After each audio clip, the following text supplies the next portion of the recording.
Hi everyone, this is Joel Cleaver from Gyms Group HQ, and I'm with Tony Meredith from Tony Meredith Coaching, who's been kind enough to give us his expertise and advice for an hour today. So this is for franchisees and franchisors in the group as well, and for anyone who's just generally watching our page. Now, Tony, maybe do you want to give a brief introduction about yourself and your coaching business? Absolutely. Well, firstly, thanks, Joel, for the opportunity. It's a real thrill and a privilege for me to be here and sharing with you and all of the audience as well. So Tony Meredith's my name, and Tony Meredith Coaching is my business.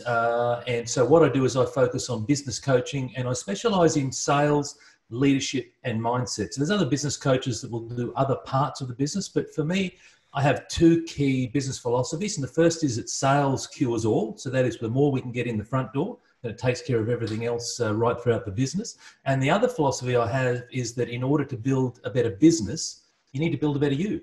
And so you need to build a better you so that you can be a better business owner, whether it be as a franchisee or whether it be as a franchisor. I'm based up here in Brisbane, but I have clients all over the country, and I work heavily with the Gym's Pool Care team, but then also just started doing some stuff with the Gym's Handyman as well. I've been doing business coaching now since 2017. I was fortunate enough to leave employment at the start of 2018. So I did a little bit of business coaching and employment there for a while, but then was able to build up my business to a point where I was able to get out of full-time work back in March of 18, and have been doing this stuff ever since. So I love it.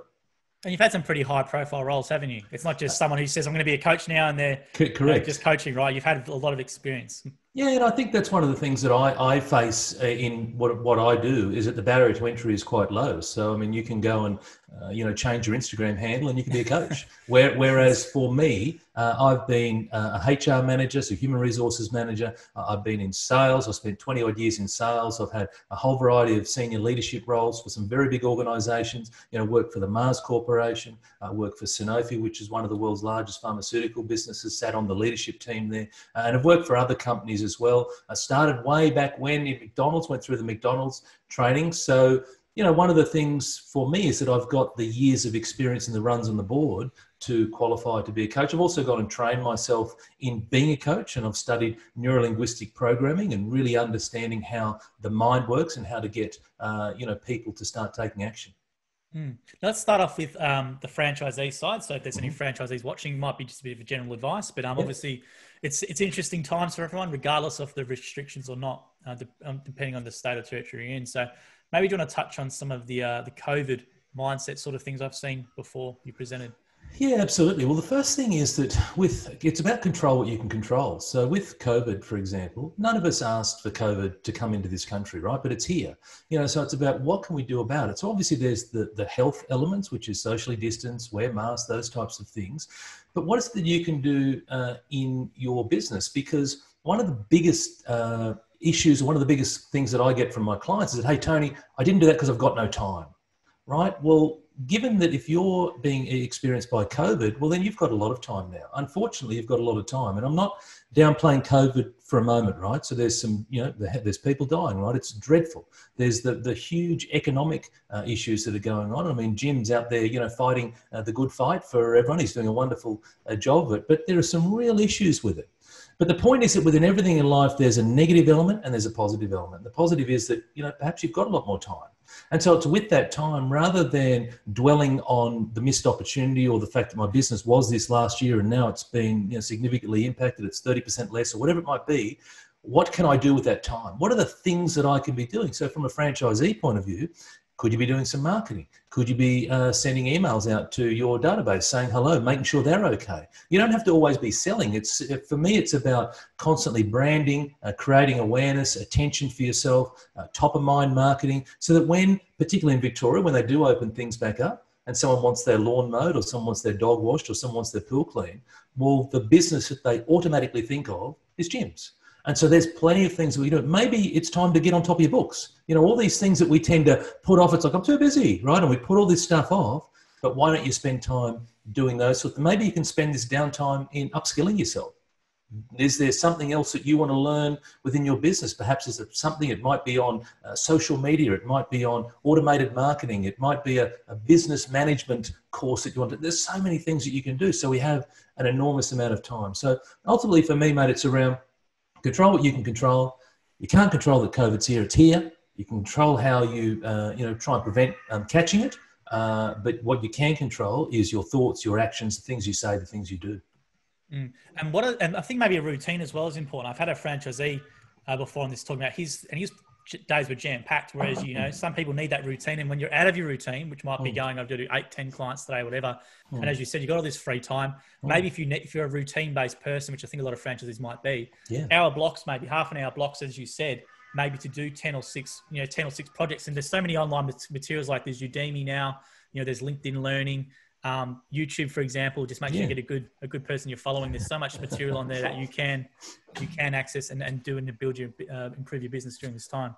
Oh, absolutely. And again, because we're like you said, we're out of our routine. And so it's about creating some structure. If you're someone who likes structure, then create that structure. And ultimately, that's how you're able to jam a lot in. But again, what I see a lot of people doing, Joel, and this is not just exclusive to gyms, this is general in business. We sit here and we dwell. We dwell on the missed opportunity. We dwell on the fact that sales are down. We dwell on the fact that things aren't the way they used to be. And the reality is it's never going to be the way that it used to be. Like, yes, it'll get better, but we will learn as a society, we will learn a lot from this. And there's been so many examples in the past where big events like this happen and things change forever. You take September 11 in 2001. Now, when you go and hop on a plane, there's all sorts of processes and rigor that you need to go through. So things change and things change, for the better. So the same will happen here. There'll be changes that come out of this. There'll be some great changes. One of the changes that I believe that happen is that there'll be more flexibility around where people work, so it used to be, hey, everyone needed to be in the office, do the commute into town. Well, I think there's going to be some changes around that. So it's not going to be the way that it used to, but that's okay. Again, it comes back to what can you do for you or for your business during this particular time to set yourself up, because everything has a latency effect. So that is, you don't do something today and then miraculously tomorrow everything's amazing. You've got to chip away, chip away, chip away, chip away. And when you're persistent and consistent with this, then perhaps you do something today that has effect in 2 or 3 months. And now for the pool care guys, that's fantastic because that's coming into the best part of the season. I also know there's other parts or other divisions within the gyms group that are seasonally based as well. So what are the things you can do now to set yourself up so that you have an amazing spring, summer, and so forth? I think just the mindset to try something new as well. Like, a lot of people say, I don't like, let's say, social media or whatever. Well, give it a go. You got time now to try something new and maybe learn something new, and you might surprise yourself with that sort of stuff. And I think franchisees as well can use their franchisor a lot more maybe during this time as well in regards to helping them with, what are some email templates I can send to customers? I want to do a bulk SMS. What's the best way to do it? These resources that they can probably be too busy before to access, they can do so now. And maybe do you want to touch on what you said before about change? Because a lot of people don't like change. How do you help people change that mindset? Absolutely. Like yeah. So it's a really simple formula. It's called awareness plus action equals change. That's it. So we need to be aware. Now, the challenge is that the way in which we operate, the way in which we're wired, we operate from our subconscious. So that is our values, our beliefs, they sit in our subconscious, and they've been there for many, many, many years. It may have been, when we were teenagers, it may have been some experiences with our parents, with friends, teachers, colleagues, the news, etc. We've got all these beliefs, and a lot of them are limiting beliefs, right? And so the first thing is we need to create awareness around how we're acting. I'll give you an example. So picture you're driving down the road, and you're driving along the road and someone cuts you off, right? And so what do people do? Typically it's, honk the horn, they might flip the bird, they'll get angry, they'll swear. That's them operating from their subconscious. They're doing that automatically, not even thinking about it. And so that's how this stuff works. Though 90% of our thoughts that we have are the same as yesterday and the day before and the day before. So we have to be able to break that cycle. And so the really simple things that you can do to break the cycle is at the end of every day, ask yourself 2 questions. The first question is, what did I do well today? And I always want to start with what did I do well? Because whenever I meet someone, if I was to say to someone, how you going? Typically what I'll get is this massive tale of woe. It's like that fell over, missed opportunity, what, right? Story after story. But this is you by yourself at the end of the day. And you say, what are the things that I did well? I want you to really focus on the great things that you did, because there's a whole power in that, right? There's a power in gratitude and getting yourself in a good mindset. The second question you want to ask yourself then is, what can I do differently? Not what went wrong and hammer yourself about a missed opportunity that happened in the day, because again, go back to what I said earlier, it's happened. So whatever you did whatever, we did 2-3 minutes ago, 5 minutes ago, 5 hours ago, it's happened, right? But what are the things that I want to do differently? So again, I'm asking myself these questions at the end of the day. Tomorrow, when my feet hit the floor, what are the things that I want to do differently? And it might be a case of that, I recognize that maybe I procrastinated during that moment. Maybe I acted with fear. I didn't do the thing that I said I was going to do. And, deep down, maybe there was a fear there. And ultimately it's fear is the biggest reason that stopped people from moving forward, And so, like you said, maybe I put off doing that social media post again. Perhaps because I'm fearful of no one liking it. Perhaps I'm fearful of someone commenting and saying something nasty to me, whatever it might be. So hence it's easier for me to avoid it. So it's what did I do well? And then what can I do differently? And when you ask yourself that often enough, what happens is now you're starting to increase your awareness. But just because you're aware, that's not the only secret, because now you've got to act on it. Right? So just because you know something, that you're saying is to know and not to do is to not know at all. So just because you know something, if you choose not to act on it, then it doesn't matter. So it's about create the awareness of yourself, and then it's about taking action to improve, and whether it be overcome fear and leaning to that procrastination or whatever it might be, just take action. And the other thing that I'd say to people from a change point of view is don't try and change everything all at once. Do one thing. Do one thing. Do one thing today that's different from yesterday. And tomorrow, perhaps you do a second thing. And when you do 7 of those in a row, you look back at the end of the week and go, oh my gosh, look, I've done those things that I never thought was possible. And so perhaps it could be a sales call. You may be wanting to, wish that you could speak to a property manager. For example, whether you're in, doesn't matter what division. I mean, a lot of your divisions all link back into the real estate offices and the real estate property managers, right? So it's like, well, perhaps we're fearful of doing that call or that visit. Just do one. Do one. Build the muscle. Do another.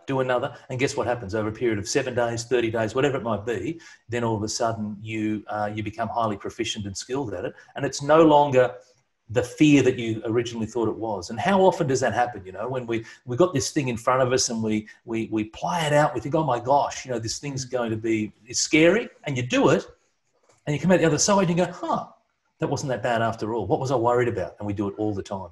And I think a lot of business owners as well, they should look at what they've done by actually taking the action to have the confidence to buy the business. I think that's probably the scariest thing in their whole journey. So an outsider looking in, that's the hardest thing you've done, is made a decision to buy a franchise or buy a business, put your money on the line and take action and do the training. That's probably the most hardest thing you've had to do. Yep. So, everything else, just give it a go. And as you said, constant progression is better than no progression. Just taking a little step every day, if it's 1% better or not. But I think what you said, which is really great, is giving yourself a bit of a pat on the back for what you did well. It's so many people want to focus on the negatives all the time, but give yourself some kudos for what you did well. Now, what I want to talk about now is the fear and the progression from becoming a sole trader to, let's say, a 2-man, 3-man operation, expanding operation. A lot of franchisees want help trying to transition from that sole trader business, where they've got a good business, don't get me wrong, it's great, but they want to do a little bit more and more and more, but they get stuck sometimes. What some advice do you have from going from a sole trader, let's say, to expanding your operation? Well, one of the big fears that people have is they're worried about the staff not doing the right thing. Right. And perhaps they've had an experience that maybe in a past, maybe in a job that they were in, there were some staff members who didn't always do the right thing. Your past doesn't need to equal your future. So just because something's happened before doesn't mean that it's automatically going to happen again, but we tend to take this through with us. So it's about being clear on, if you're looking for staff members, clear on the type of person that you're looking for. Be really specific. What are the characteristics that you're looking for, the prerequisites, whatever it might be. And then it's about spending time and supporting them.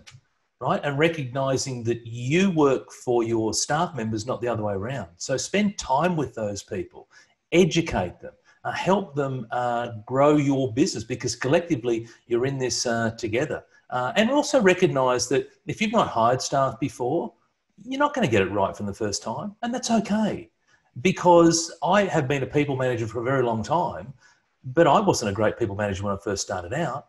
But I learned skills, I stuck with it, etc., challenged myself to grow, and here I am. So one of the things is to recognize that you're not always going to get it right, but be open to trying new things. The other thing it comes down to, Joel, for me is what's the goal for your business?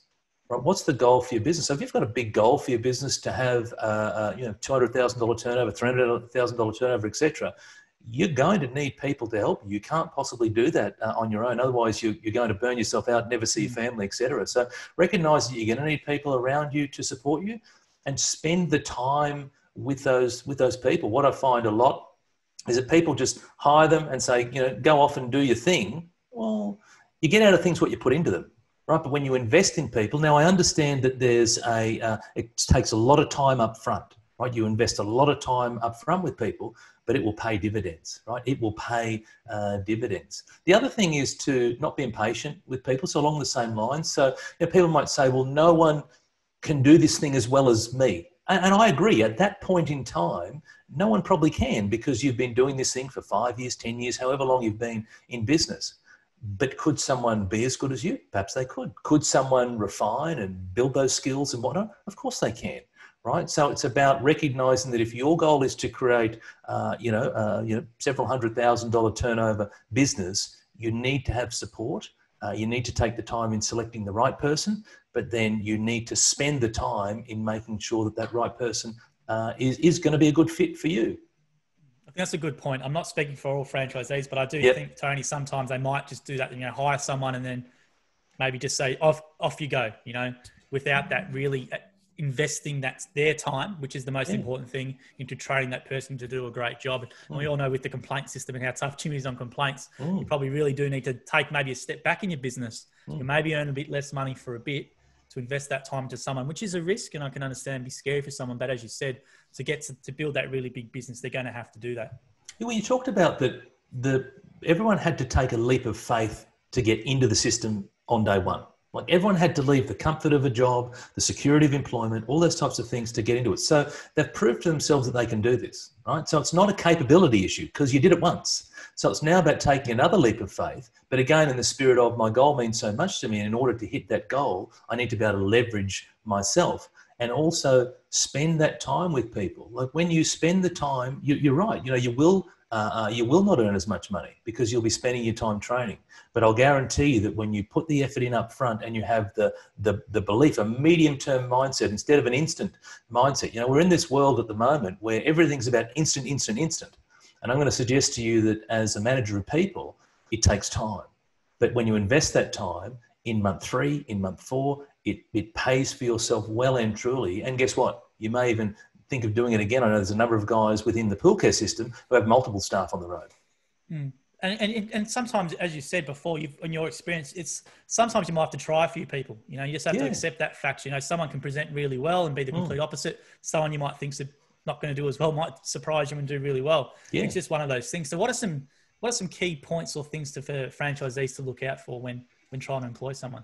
Again, so go back to the point I made around get really clear on who you're looking for, as opposed to, I'm just looking for someone, right? So that's about that wide, right? So it's about what are the types of skills that you're looking for. And also recognize that, and I was having this conversation with a client yesterday, they were looking for someone to fill like about 7 or 8 different things. And it's like, I think that person's a unicorn, right? So if they don't exist, it's like, just be clear and narrow down the focus. And then to your point, you spend time with them. If they don't work out, they don't work out. Like give them all of your attention, all of your effort, etc. But if someone's not going to work out, if they don't do what they said they were going to do, because to your point, in an interview situation, we can all talk a good game, right? But it's whether you can walk the talk that you've just spoken about. Well, then you have to move them on, and it's about firing quickly. If you have to, you fire quickly, and then you just have to bring someone else on. But again, I want to remind everyone that your past doesn't need to equal your future. If you've got goals to grow your business, and yes, you may have had a bad experience. We've all had bad experiences. I've had businesses that have gone bust in the past, right? Well, I'm in business now. So my point is that I didn't let that affect my future. And the same with recruiting. If you've had a bad experience in before, it doesn't mean that every time that you go and recruit someone, they're going to be a bad egg. It's just that, yes, that occasion may have been, but it's about get out there and look harder for the person that's going to fit what it is that you're trying to achieve. I think it's very important, Tony, that point, not getting discouraged by your failures. And you probably, and if you have to have failures to learn. You're not going to succeed in everything. And people, probably that mindset's really good. Like, you had a failed business before or failed businesses, and you've been able to compartmentalize it, take your lessons and move on. And now you're very successful doing what you're doing. So franchisees need the same mindset. They're already successful doing what they're doing, which is great. But just try a few things. And if you do fail, you're going to learn a lot more from them and put your processes in place and and be able to build a bigger and stronger business long term? Well, the reality is that the first time that we do anything, it doesn't matter what it is. You touched on before about social. I know that you're in the marketing space with Jim. The first time that we try social, it's not going to work. The first time that you go and speak to a property manager, it's probably not going to work. But it's about having the determination, the persistence to go, okay, well, what went well? So again, those two questions that I get people to ask at the end of every day. As a sales manager, I would sit alongside of my sales reps or my sales managers, and we'd come out from the end of the call and I'd say, hey, what went well? What were the good things about that particular call? And what were the things that you'd like to do differently? And so that's where I got this idea from many, many years ago. So you can do the same. You go in and speak to a property manager and you come back and you sit in your car and go, okay, well, what went well? What were the things that I did well? And what were the things that I do differently next time? And then you get back out and you do it again, and you get back out and you do it again, and you do it again. And it's always about, you touched on progression beats perfection. I know far too many people, Joel, that fail to even take one step because they want everything to be lined up perfectly. Right? It's about just get moving. And I see this, so for example, the name of my business, it's my name. And what I'm going to do a bit of coaching, right? So it's Tony Meredith Coaching. Whereas I see people all the time get so caught up in the name and the logo and the look and all these types of things. Yes. That's like, just take action. Just take action. And here's the thing. I could change my name in a heartbeat. I'm not wedded to that particular name, right? So it's just about just take enormous action as opposed to lining up and expecting things to be perfectly. Because when you start something, you will fumble, you will stumble, but that's cool, right? That's called growth. That's called get out of your comfort zone and keep going and refine that skill. And over a period of time, you're going to be great at it. Absolutely. And most franchisees, they're already great at giving things a go and learning new skills and stuff. So just apply that to your other parts of your business and, start building some big businesses. So with the pool care guys, where are they finding their employees from? Where are they getting their talent? They come from a variety of places. You've got white collar, blue collar, you've got accountants, you've got mechanics, you've got civil engineers, quite a variety. One of the great things about the pool care business is that you don't need to have a qualified trade. So all the training is on the job. So obviously there's the 3 days of Jim's training, which I know is a little bit different given current circumstances, but you've still got to do that training. Then they've got the 10 days of on-the-job training. That's learning the skills to be an effective pool cleaner and pool maintenance and filter installation, etc. And then we've just introduced sales and marketing training as well from yours truly. So I help them get out there and sell themselves and market themselves. And there's some other formal qualification as well around the Certificate 3 in pool and spa safety. So there's an enormous amount of training that's on the job. So it doesn't matter where they come from because we're able to help them get up to speed and be great pool cleaners. But for me, and this applies to all businesses, again, not just gyms, the hard bit is the business aspect. The easier bit is, hey, I've been a great accountant, or hey, I've been a great plumber, or hey, I've been a great whatever. I'm great at that particular task, right? I'm a great lawnmower, whatever it is. But there's a difference between being a great lawnmower or a great dog washer to being the great owner of a dog washing business. And there's a distinct difference. And so that's one of the things that we work really hard on. Let's talk about that distinct difference then. What is that difference for people watching? Well, so the big thing is you've got to get out there and sell and market yourself. You're responsible, right? And so I know that people come into a franchise and they come into this business obviously from Jim's name. That's the first thing that they come in for. And the second thing is that the processes, the systems, etc., are laid out in front of them, which is terrific. There's also the Jim's leads side of things, which is great. But the other piece is around, I say don't just rely on the Jim's leads. Like get out there and create your own destiny, forge your own path, and do those sorts of things. So they could be excellent at cleaning pools and installing filters and whatever it might be, or also work with handyman. So the same applies with them. They might be great at fixing holes or replacing decks or whatever. But the business aspect is heavily around sales and marketing. It's how do I get out there and communicate into my community? How do I create attention and awareness around what it is that I do? So yes, Jim's does a great job at a national level, but within that territory, whether I'm a franchisee or even within the region as a franchisor, how am I creating awareness and attention around what it is that I'm doing, my goods, my services, etc. You've got to keep spending time on that. And a lot of people tend to, sort of sit back and avoid that. And again, there's a procrastination element there. It's linked to fear, and they rely on getting the leads come through the 131 number, which is great in one regard. But, if you want to grow a fantastic business, then it's about build on that and get out there. And there's a whole range of things that you can be doing to grow your business within your respective territory. Or again, if you're a franchisor, within your region. Let's touch on some of them. So sales and marketing Right. background. Yes, sales and Sales and marketing. marketing expert. And Here we go. So look, so at the highest level, so there's four key ways, only four key ways that you can grow sales in any business. Doesn't matter what it is across the world. So the first one is you want new customers. Right, so there's a new customer element. Now, within new customers, how do you go and get new customers? Well, we touched on before around property managers, right? So that could be one. So identify who are the types of people that you'd like to speak to. So again, in the pool care game, we've got pool builders, we've got property managers, we've got owners of hotels and motels, strata management, wherever there is a pool, council, right? Wherever there is a pool. So again, think back to your business. If it's dog wash, so dog wash. I'm just going to make this up now, but it could be, get down to your local dog park in Queensland. They've got dog parks everywhere. Go to your local veterinarian, your local pet store, etc. Where are people going who have got dogs? Create awareness. So the first thing is that when you're looking to get new customers on board, don't try and sell to them. Change your expectation. Manage that expectation. When you try and sell to someone and you don't sell, then you feel terrible.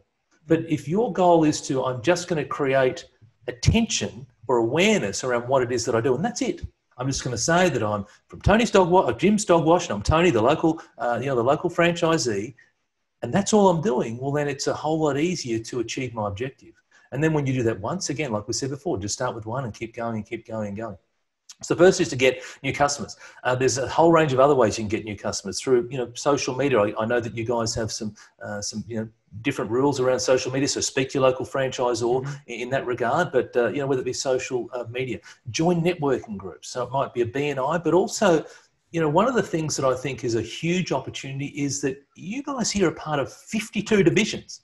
Like, you don't need to go to a networking group if you don't want to. You've got your own networking group. Like, link up in your local territory with, the dog wash person, the mowing person, the plumbing person, the electrical person, handyman, pool care, whatever it might be. Grab a coffee, or if it's restricted given what's going on, have a Zoom meeting with each other. See how you can help each other out. Because to me, the property manager in particular, the real estate office, seems to be quite pivotal to a lot of different elements within or divisions within the gym's business. So someone may have a better relationship than someone else. So how can we then leverage that to help each other? So it's all around getting the new customers. The next way is then what I call basket size or cart size. So that is putting multiple products into a basket. So instead of going there and selling one product, is there something else that I can sell? Now, McDonald's pioneered this, right? You used to go into McDonald's many years ago and it was, would you like fries with that burger? Would you like a drink with that burger, right? So the same applies within the pool care side of things. They have the ability to make money three ways. So the first is through cleaning and maintenance of pools. The second is through the installation of the chemicals, your chlorines, your salts, etc. But the third way is through the sale of equipment. And they can sell anything from, pool scoops and pool brooms right the way up to, filters worth $2,500 and anything in between. So you have this ability to add an additional product in. And so at the conference last year for the pool care team, we talked about, instead of just going and doing a $100 pool maintenance, we identified that there was this gauge that sat on top of a filter, which is about $30, and sometimes it would get a bit faulty. So let's have a focus on that for 1 month. Let's focus on, are there any faulty gauges that we can replace those? Now, instead of having a $100 service, now if we turn that to $130, we've increased that transaction by 30%. And you apply that across your entire territory, you've now put a significant increase to your sales, right, to your bottom line. And that's just one very simple thing, right? Then you've got a whole range of other elements. So again, I'm not that familiar with the other divisions, but I would just challenge the other divisions to, what are the other things that you can be selling on top of to have that complementary product? So that's the second way, which is basket size. The third way is what I call average sale price, and to increase the price. That's one way, so you can just take your price up and supply and demand. But the other way is, again, I'll use the example of filters with pool care. If someone's only going to buy one filter, how can you ensure that they buy the best filter as opposed to a good filter? And I think the filters start at like $800 and go up to $2,500. So how can we sell the $2,500 filter? Now, there's a whole element around selling of features and benefits and those types of things. So it's not just selling it because it's expensive. There's actually a benefit to having a more expensive filter. But what I tend to find generally, and this is a generalization, so don't scream at me, guys, but we tend to default to the cheapest. Right? We'll say the cheapest one, as opposed to, what about if we sold this more expensive one because it added so many more benefits and features? So again, if someone's only going to buy one thing, how do we get them to buy the best thing? And the last one, the way that you can increase sales is through frequency. So if someone's using your services once every 6 months, if they now use you once a quarter, with that customer, you've now doubled your sales. You've now increased your sales by 100% with that customer. You know, a really simple thing that you can do is if you're doing monthly visits, so if you've got a regular customer, every month you see them, if you go and see them every 4 weeks, now you've squeezed an extra visit in a year and you've increased your sales by 8%, just by that one simple thing, going to see them every 4 weeks as opposed to going to see them once a month. So there's a whole range of ways. Give people reasons to come back. Perhaps you've got like a loyalty card. You know, so my local coffee shops, it's, you know, you get your 6-1 for free, or my hairdressers, it's get your 6-1 for free. Maybe there's something like that you can do to get people to come back and see you more regularly. So just summarising, the 4 ways that you can grow sales is to get new customers, to increase the basket size, that is put more products in the basket, to lift the average sale price and that whole good, better, best scenario, and then to get clients or customers to use your services more frequently. Let's talk about raising of prices, because a lot of franchisees are actually really uncomfortable with that, from what I know. Yep. They find it hard to lift their price because, you know, they might have a client for 8 years and then they've kept that client in 8 years, and all of a sudden with CPI and stuff, they're, you know, their business is decreasing in terms of the profit. How do you go about raising prices, and what advice would you give for that? Sure. So one of the first things is to have a look around and see what the market can bear. So I'm going to guess that in 8 years that the market has shifted. So even though you may not have shifted, I'll bet you the market's shifted. So that's the first thing. The second thing is that what are the reasons that people use a gym's franchise versus, say, a local plumber or a local electrician or a local whatever it is? And it's because of the brand name, the reliability. I mean, what's one of the biggest complaints with tradespeople generally, right? It's that they're unreliable. So if you are reliable, which I know you are in gyms, if you are reliable, that's got to be worth something, right? If you know that, hey, if a client says, hey, I want a meeting at 9 o'clock, someone to come and check my downlights or whatever it might be, the electrical team, I know the gym's electrical team will arrive. They'll arrive at that time. So that's got to be worth something. So it's about having a look at the market, see what the market can bear, if there's any movement, opportunities in movement, and then also recognize that you add a lot of value. And value is worth something. You don't want to always be the cheapest, because there can always be someone who's cheaper than you, right? We see this in so many different industries. It's not about being the cheapest, because sadly that tends to be a race to the bottom. It's about being comfortable and confident that you in gyms add enormous value, and be proud of that. Be proud of that and charge accordingly. I think that's really key. You know, understand how much valuable service you're providing, and, you know, people are willing to pay for value always. And if the client's not willing to pay, you know, move on. There's plenty of clients out there, and have some good customers. You know, maybe do an audit every year. Who's your bad customers, maybe, and if they're too much more trouble, you know, nothing wrong with telling, you know, giving the customer a flick, I guess, and then moving on to acquire some new, better customers for yourself. Now let's talk about leveraging. You talk about, I know Brev talks about this all the time, which is leveraging time for money and things like that. There's 3 concepts he always goes on about. I'm sure he's got it from you, or from, you're very familiar with the concept. Yeah, well, yep, sure. So the 3 things, the 3 things in pool care is the whole idea of that you make money 3 ways.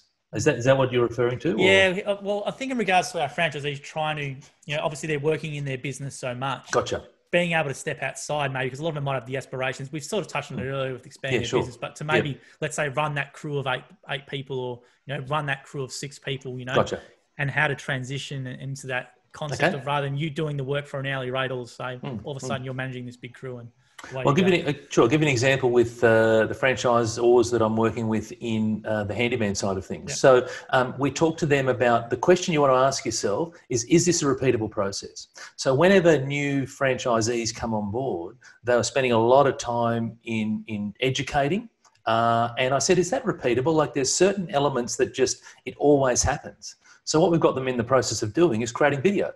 Right, so grab your phone. You don't have to have expensive equipment. Grab some video, and that's the educational bit. And we're doing the same with our sales training with the pool care. There's parts of sales, like I just rattled off the 4 key ways that you can drive sales. That doesn't change. So rather than me saying that to 100 franchisees, I just do a video once and I send the link.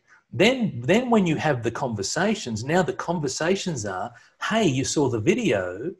What do you think about it? So you're leveraging yourself. So you want to ask yourself, and this applies to everything, is this a repeatable process? You don't have to go and do videos on this, but it might be, what can you outsource? Most small business people hate doing the books, unless you're in accounting or, you know, your bookkeeping or whatever. But generally speaking, I don't like doing the books. I outsource it. I don't like doing the social media. I outsource it. So I do the video, but I have it all post-produced, blah, blah, blah, and I outsource it because I know what I'm good at. And what I'm good at is probably about that wide.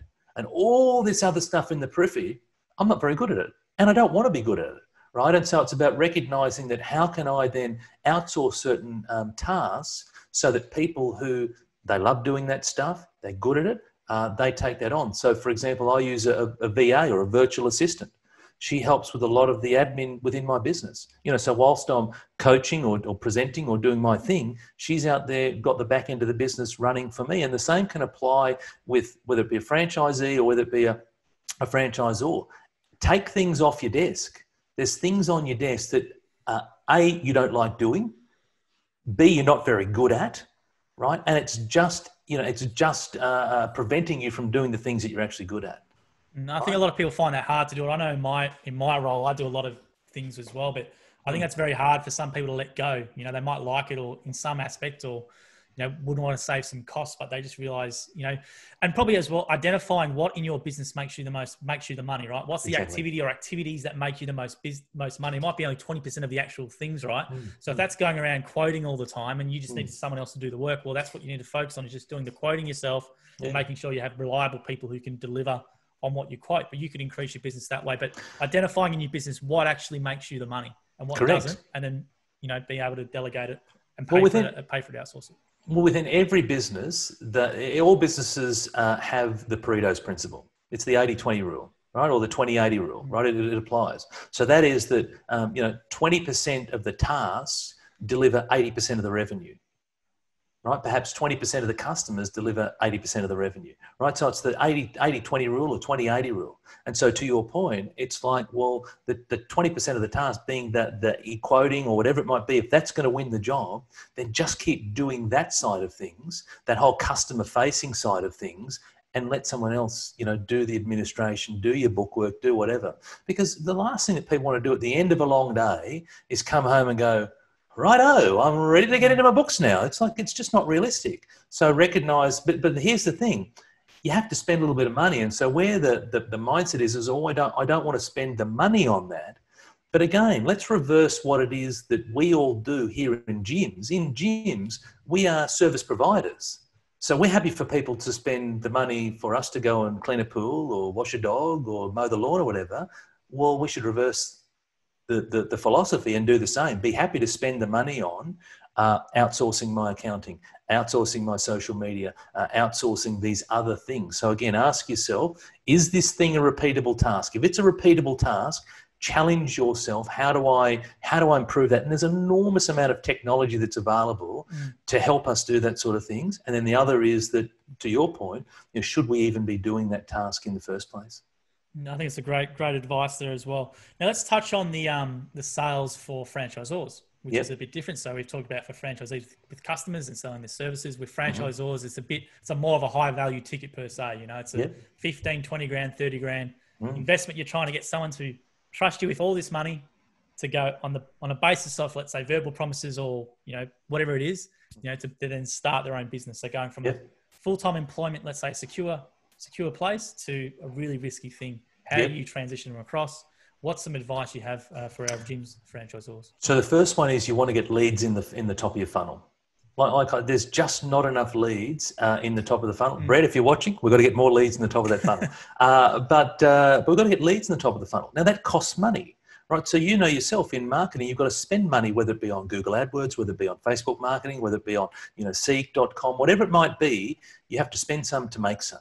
Right, so spend more money, we want more leads in the top of the funnel, because the reality is that not every lead that comes through is going to be a franchisee, right? And so if you played out the percentages, and this is just an industry average of, you know, lead to prospect being 10%, then prospect to franchisee being 10%. If you put 100 in the top, then you can potentially get, you know, one out the bottom, right? Now, again, that's an average, right? So, but I suppose it's that idea or that, you know, philosophy to keep putting more into the top of the funnel, to have one come out the bottom. So that's the first thing. The second thing is be persistent with your follow-up phone calls. I see this all the time, Joel, where someone will call, they'll get a lead come through, they'll call that person once, that person won't answer, and they'll go, no, they're not interested, right? Here are the facts, right? The facts from salesforce.com, that 8% of business happens on or after the 5th point of contact. Sorry, 80%, let me rephrase. 80% of business happens on or after the 5th point of contact, but only 8% of businesses actually get there. 8% of businesses, right? So that is, you've got to stick with it. So that is, you've called them once, you've called them twice, they haven't answered. And I've done this myself with the pool care guys, where it's like maybe the 3rd or the 4th, and someone will go, oh, mate, I'm so sorry, I've been busy, I've done whatever. But how often do we call someone, we get a voicemail, we call them again, and they go, no, they're not interested. No, they're tire kickers. No, they're whatever. It's like, you have to stick with this. So you've got to at least get to 5 follow-up phone calls, because that's where 80% of the business happens. And if you do that, only 8% of people actually get there. Sorry for messing up the That's a fantastic statistic, and that was from Salesforce. So if anyone doesn't know what Salesforce is, it's one of the world's largest CRM systems. And yeah, that's a fantastic statistic. And I don't think a lot of people would do that currently in their business. No, they would say the same thing what you just said then. They do. You know, if they want a business, they'll come to me, they'll be interested. I want only person who's interested, blah, blah, blah. It's about being proactive with it, right? The other thing then, when I speak to leads that come through, because I do this for the pool care guys, some of the pool care franchisors, is spend time understanding why someone's here in the first place. What is it about pool care that they're even here? Like, we tend to go into sales mode, right? But selling is not speaking. I know that I'm talking a lot today, but selling is not speaking. Selling, actually, the 2 most powerful weapons that you can have in your arsenal for selling is listening, questions and listening, right? And so the old adage of, you've got 2 of these and 1 of these, listen twice as much as you speak. So you want to ask plenty of questions. And the questions that I ask early on is, why? Why'd you put your name down for the pool care business? Why pool care specifically? Why gyms? You know, I'm asking a lot of why questions early on, because I want to understand why they're even here in the first place. Then from there, then I can shape the rest of the conversations. The other thing too is, I'd suggest for all the franchisors is have a script. You know, have a script. I have a script that I go through, just some little prompters that I go through. Don't just sort of wing it. Yeah, you know, g'day mate, you know, whatever. It's like, no, have a script. Take the time to think about what are the things that you'd like to ask, because quite often what will happen is you'll be in the throes of a conversation, and then you'll hang up and you go, I should have asked such and such, right? Whereas if you have a script with you, then you just work your way down the list. You methodically do it. So even though the conversation might head off in a different direction, but you can always bring it back, because you've got in front of you the things that you want answers to. I think that's a fantastic point. You know, we might have a lot of franchisors who've got a lot of experience and have sold a lot of franchises, but, you know, having a script, I haven't heard many people using a script, just reference points anyway. You know, if you're doing an interview with someone, you'd have your dot points, and you don't have to get through all of them, but they're at least there in your front of your mind and you can at least run through. I think it's a really, really good little secret or tool there. Yeah, the other, absolutely. The other thing then is that follow-up. So I talked about the initial follow-up, but then it's the follow-up beyond that initial phone call. So don't just go, oh, well, I've spoken to them now, and just let it be, right? Or call them back and they haven't answered, and then go back into the same stories that we were talking about before. It's consistently follow up. The great thing about the pool care business is Brett's gone and created a nurture sequence. And so he has a whole range of different nurture sequences. And so it depends on where that particular lead is, as in where they're at, we just change the nurture sequence. They get a whole different set of emails.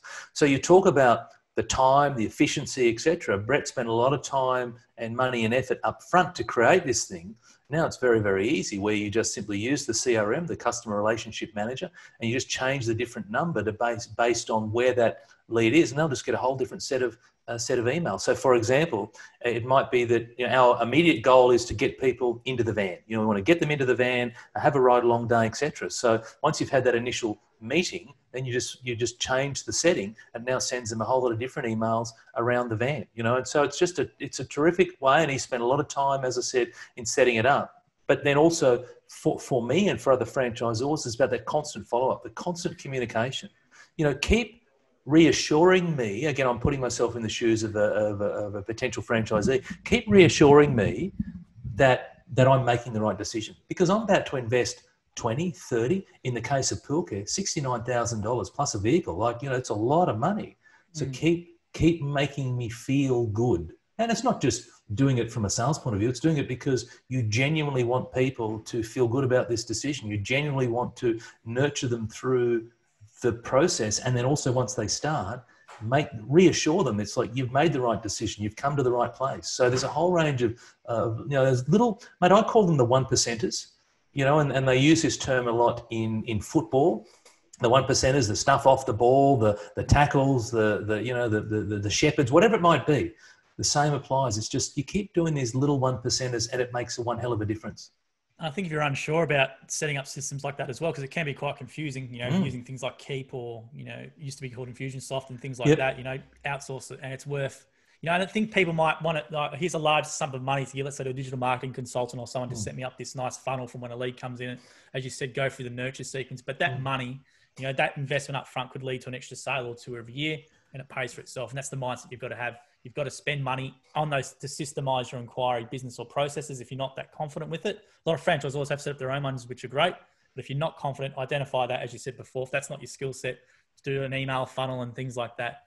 Outsource it, invest in it, set it up, and they'll come through hopefully on the way back. So what's some things you... Yep. I was going to say, you can also then, with that time, right? So you're no longer having to write emails, because the thing is, when you've got humans involved, then you've got the human frailties. It's like, I forgot to send that email to that new prospect. Whereas your CRM, it never misses. It's like, send this email on day 3, on day 6, on day 10, on day whatever. It never, ever misses. So you take out the human frailties, the human element, but also you get an opportunity then to reinvest that time into other things, right? So now it's like, well, I'm going to call up my franchisees and make sure that they're doing great job, because I watched I think it was Sharon from the dog wash.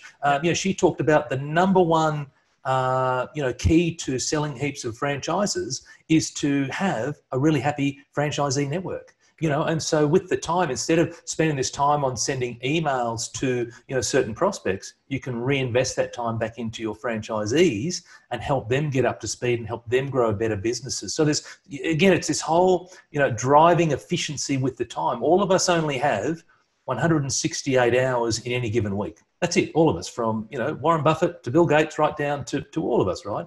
And it's about how you leverage that time to maximum potential.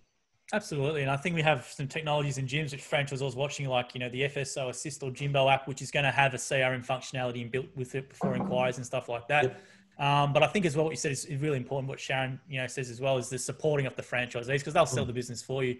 They're going to be called, when you give a disclosure document, they're going to be call these franchisees. They're going to sell it in the training, and also as well, they're referrals, referrals to their friends and family. If you look after them, they'll look after you, which I think is really important. But having the ability to step outside yourself, look and go, look, I'm no good at this, even though I think I can do it, just outsource it, get it done, and away you go, and focus on those things, supporting your franchisees, which are going to help drive your business. Now, let's talk about leadership in your region and leadership in your own business. What does that mean to you, Pharrell? So this might be an obscure question, but how does someone lead in a sole trader business, for example? How can they be a leader?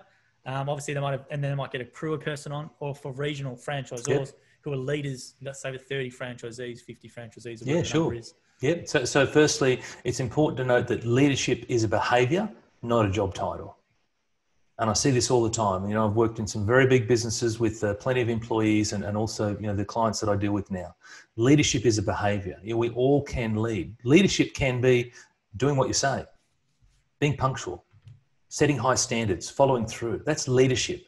Good customer service. That's leadership, right? Creating routines for yourself. That's leadership. You can do all of those things on your own, right? And so it's about, leadership is a behavior, and you take that with you. When you meet people, you dress up well, you present yourself well, you're very articulate when you meet them, right? You're very courteous, whatever. That's leadership. That's and then there's the obvious leadership being, if you're a franchisor or if you're a franchisee with staff, then there's that leadership, right? And that is about, again, the leadership is the behavior, is that you need to lead from the front.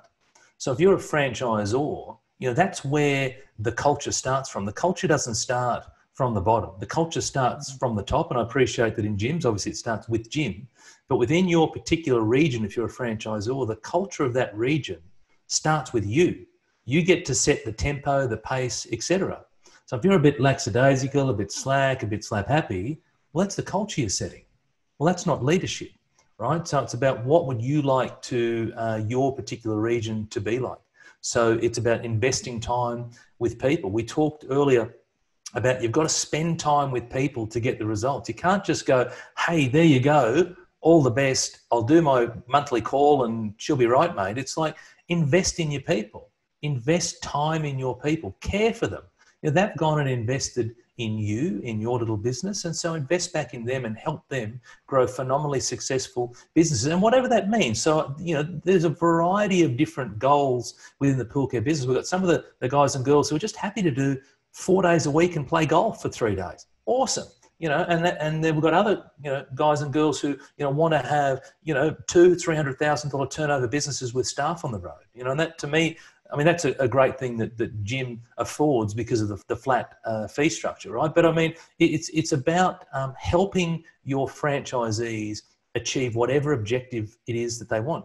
Do you even know, I'm not asking you this question, but I'm saying to the franchisors, do you even know what the goals are of your franchisees? Have you spent the time in actually asking them? And I'm not saying back when they started 5, 6, 7 years ago, like, are you asking these questions on a regular basis? Are you helping them achieve their goals? There's so many things that we can improve from a leadership point of view.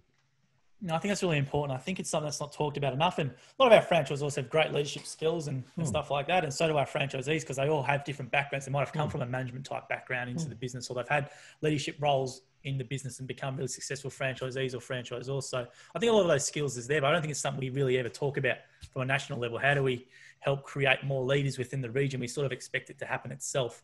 Whereas, you know, things like, and I think what you said, basic things like that, like, you know, rocking up on time, being punctual, standards, those sort of things. Even, let's say if you're a shy person, you can control that, right? You don't have to, Of course. You know, you can control the behaviors and those sort of things in your region. So let's talk about now difficult conversations and how do you go about having those? So franchisors manage a lot of franchisees, and franchisees this might be vice versa for them. Difficult conversations, let's say the relationship might be a little bit strained. What's some advice for reconnecting between franchisees and franchisors, if that's the case? Be honest. Be honest. Like, it really is that simple. You know, communication is the reason that things are successful and things that aren't. You know, I know that every single partnership always starts off with great communication, whether it's a business, whether it's a marriage, whether it's a whatever, right? And over time, but the partnerships don't always finish that way. And typically it's because of communication. It's because of poor communication, because people are assuming that someone else knows something. They're assuming that they should be looking after me. They aren't necessarily saying the things. If you're a franchisee and you're looking for more from your franchisor, my strongest bit of advice, stick your hand up and ask. Like, do it in a way that's very diplomatic. There's the how to this, right? So there's the right way and the wrong way, but do it in a way that's diplomatic. But if you're looking for more, go to your franchisor, ask the questions. And conversely, if you're a franchisor who's wanting more from your franchisees, ask them, have a conversation around it. People are too afraid to have those conversations. And I think when you set the expectation that, again, from a cultural point of view within the region, that we're okay to have open feedback, that feedback is fuel, that feedback is good, that feedback provides growth, then you know, I'd like to think that we can have those conversations. So it's got to start with the franchisor setting the scene and saying, hey, I'm open to having those conversations. But then from a franchisee, don't just sit there and expect that your franchisor can read your mind, because they can't. They can't. That's a really, really good point. And I think as well, they don't take it personally as well. No. A lot of the time they might be critical of the behavior. It's not you as so that might be you're not providing enough value in your content at the meetings, or the franchisee might not be responsible. Like, it's not a personal thing. It's maybe a behavioral thing or something else, you know. And a lot of people find it hard to separate that sometimes.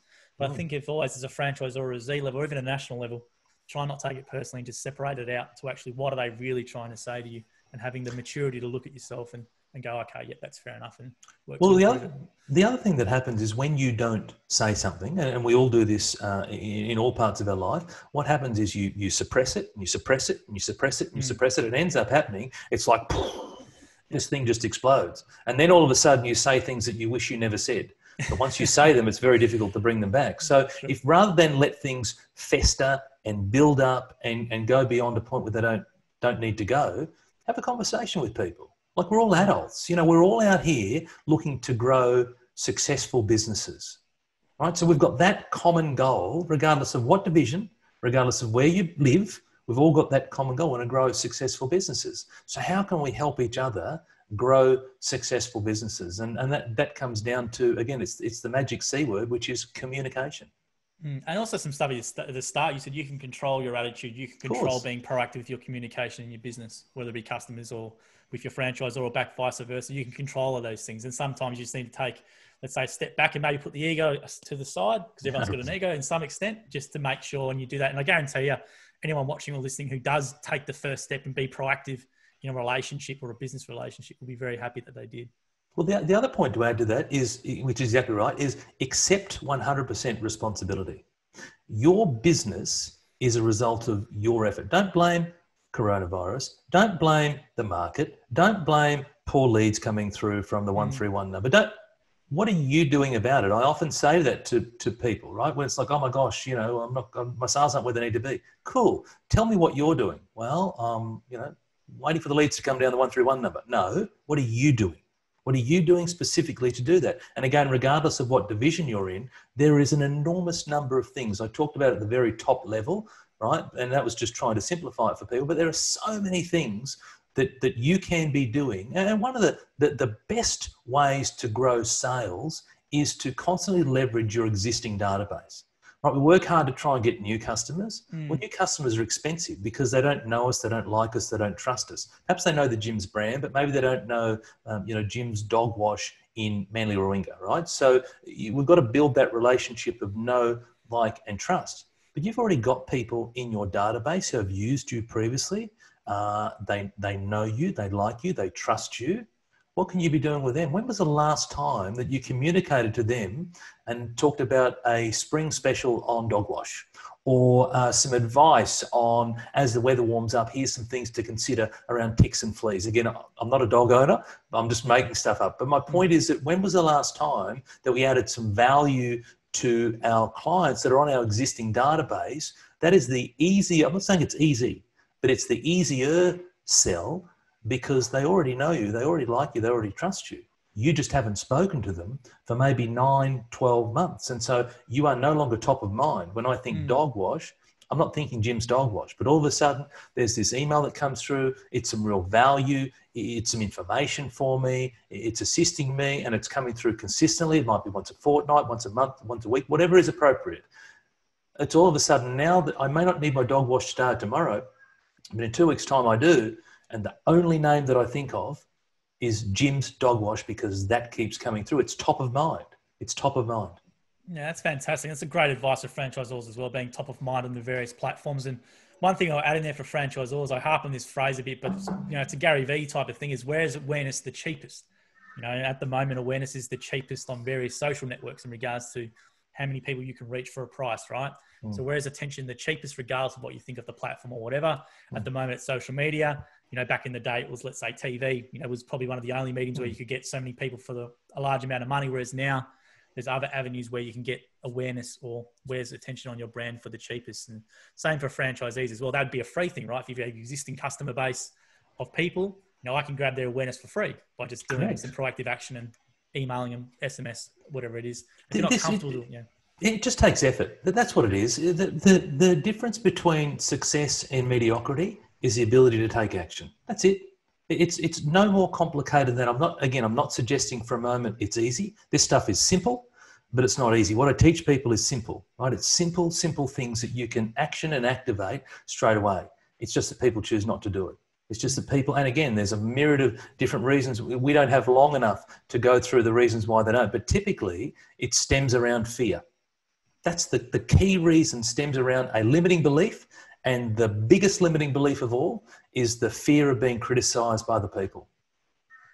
It's a fantastic one there, Tony. We'll leave it there. We've nearly gone for an hour. I'd love to do this again at some stage as well. Sounds good. To go more in detail about some of these things, and obviously provide some more information about franchisees and franchisors. Now, do you want to give a link or some handles for where people can find you? Yeah, absolutely. So Tony Meredith Coaching, and you can find me on all good social media platforms, Tony Meredith Coaching, Insta, Facebook. Website is tonymeredithcoaching.com.au. You can also reach out to Brett Blair over in Pulcare. I spend a lot of time down there as well. But no, look, certainly Tony Meredith Coaching, and would love the opportunity to come back, Joel, and see how I can help the franchisees and the franchisors in grow their business, because it doesn't need to be as difficult as we make it out. Again, I'm not suggesting it's easy, but it's about just doing some really simple things. And when you do them consistently enough, you're going to have a successful business. That's fantastic, Tony. So please look up Tony online, guys, if you want to learn more. And we'll hopefully can do this again. I think we will. And try and maybe might do a franchisee specific one and a franchisor specific one, maybe. Love to. Perfect. In those two different things. But I really appreciate that, Tony. Thanks for your time today. Thank you, Joel. Really appreciate it. No worries.